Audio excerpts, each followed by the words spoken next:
Hello students, today we are going to discuss about drift velocity.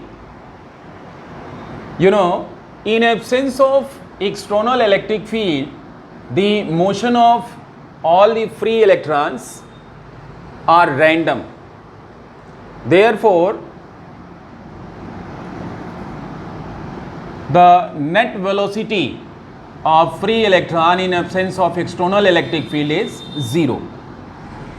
It means that if we assume a hypothetical cross section, then in a given time interval the number of free electrons crossing from left to right is counterbalanced by the number of electrons crossing from right to left. Means the net flow of charge is 0.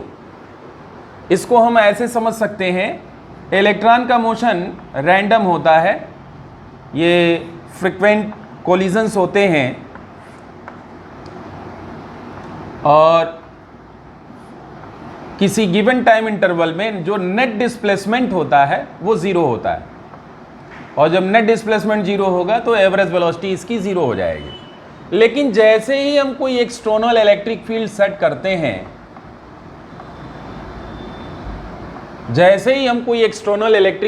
करते हैं, suppose कर लीजिए आपने इसे किसी battery से connect कर लिया,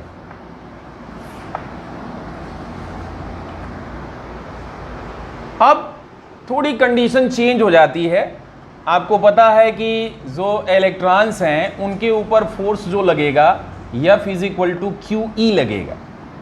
Q चार्ज है, इसको हम इलेक्ट्रॉनिक चार्ज लिख सकते हैं, ये EE हो जाएगा। And you know force is equal to mass into acceleration, therefore mass into acceleration is equal to EE, means acceleration of the free electron in presence of external electric field is this much.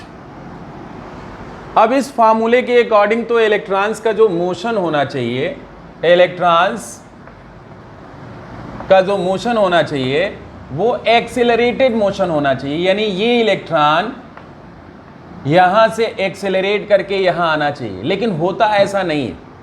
होता क्या है, जब electrons इस negative and से इस positive and की तरफ move करता है, opposite to the direction of electric field, रास्ते में इसका कोलिजन होता है। कोलिजन के कारण ये इसने जो एनर्जी गेन की हुई थी पोटेंशियल डिफरेंस के चलते इलेक्ट्रॉन वोल्ट के टर्म में, वह एनर्जी वो लूज कर देता है। और फिर लेकिन इसके ऊपर कंटिन्यूअसली फोर्स इस डायरेक्शन में लग रहा है against the direction of electric field, इसका डायरेक्शन चेंज होता है, फिर कोलिजन होता है, फिर इस तरह से यह मूव करता रहता है। अगर हम ओवरऑल देखें तो इस इलेक्ट्रॉन का जो मोशन है, हमने ये इलेक्ट्रिक फील्ड अप्लाई किया हुआ है, इस इलेक्ट्रॉन का जो मोशन है वो कुछ इस तरह का होगा।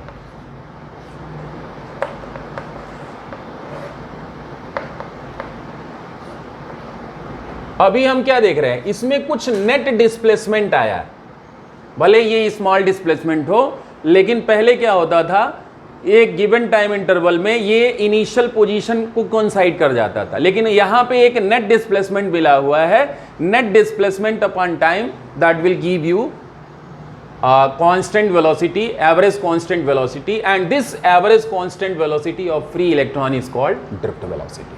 हम इसको डिफाइन क्या कर सकते हैं, कैसे कर सकते हैं, इसकी डिफिनीशन क्या होगी?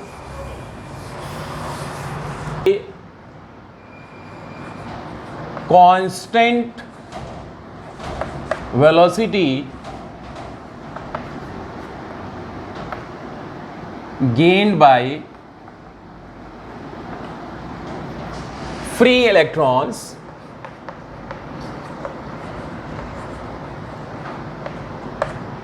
in opposite direction of